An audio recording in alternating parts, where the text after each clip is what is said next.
Apakah boleh mengirim Al-Fatihah kepada orang tua yang sudah meninggal? Ngirimnya pakai Tiki, pakai JNE atau pakai apa sih? Anda mau tahu ini ngirimnya pakai apa? Mengirim Al-Fatihah kepada orang tua yang sudah meninggal, ngirimnya pakai apa? Hah? Ada tempat pengiriman? Kalau tidak ada tempat pengiriman berarti nggak bisa dikirim. Ya akhi, Anda ketika membaca Al-Fatihah, apakah Anda lebih membutuhkan pahala atau menurut Anda tidak lagi butuh pahala itu berikan saja kepada orang lain? Ayo cermati dengan baik. Anda membaca Al-Quran, entah itu Al-Fatihah, entah itu surat Al-Baqarah, entah itu Yasin, entah itu apa, entah itu apa. Sebenarnya yang sangat membutuhkan pahala Anda adalah Anda, atau Anda merasa pahala Anda sudah cukup, pahala ini kirim saja ke orang lain. Gimana? Iya. Ya akhi, yang diajarkan oleh Allah, diajarkan oleh Rasulullah, diamalkan oleh para sahabat, kita harus memperbanyak amal soleh untuk diri kita. Dan orang lain untuk dirinya. Bukan kemudian kita beramal soleh, kemudian dengan niatkan pahala ini untuk orang ini, untuk orang ini. Jangan.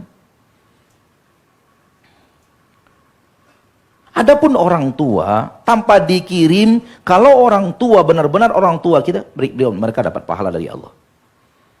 Tidak perlu harus dikirim, tidak perlu harus dikirim-kirim. Dengan kesolehan kita, dengan sholat kita, dengan puasa kita, dengan membaca Al-Quran kita, surat apapun tidak mesti harus Al-Fatihah, orang tua kita akan mendapatkan pahala yang sama. Ini pendapat yang paling kuat. Wa al-laisa lil insani illa ma sa'a. Tidak ada untuk manusia pahala kecuali apa yang dia kerjakan. Imam Syafi'i berkata, anak pekerjaan orang tuanya, anak hasil usaha orang tuanya. Maka kesolehan anak, pahala anak juga akan mengalir kepada orang tua. Lakukan pahala untuk diri kita.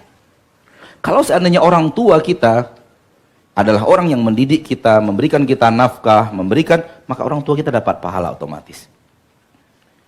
Oleh karena itu, salah satu cabang pahala untuk orang tua atau siapapun yang sudah meninggal dunia ketika dia punya anak yang soleh. Karena kesolehan anak membuat orang tuanya bertambah pahala.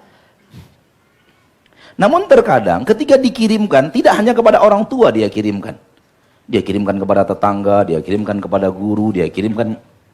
Ya akhi, Anda lebih membutuhkan pahala Anda dibanding orang lain. Di akhirat yang Anda inginkan, pahala Anda semakin menggunung. Abu Hurairah saja yang pahalanya luar biasa menangis, merasa pahalanya sedikit ketika akan meninggal dunia. Berapa pahala kita dibanding pahala Abu Hurairah?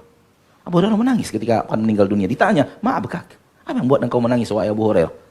Tak ada ulama yang bukan murid Abu Hurairah. Karena semua ulama belajar hadis Nabi dari Abu Hurairah. Kalau ulama apalagi ustadz. Berapa banyaknya pahala ilmu yang mengalir. Namun Abu Hurairah radhiyallahu anhu menangis dan mengatakan, saya menangisi perjalanan panjang akhirat dan saya tidak tahu amal saya cukup untuk itu atau tidak. Itu Abu Hurairah ya akhi, sahabat Nabi yang mulia. Seorang muhajirin, walaupun hijrahnya tidak dari Mekah menuju Madinah, tapi hijrahnya dari Yaman ke kota Madinah. Tapi beliau hijrah sebelum Fathu Makkah. Dan siapapun yang hijrah ke kota Madinah sebelum Fathu Makkah, muhajirin. Tidak mesti hijrahnya dari Mekah.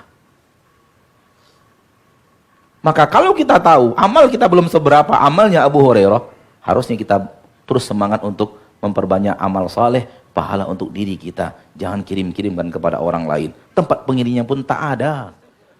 Nah,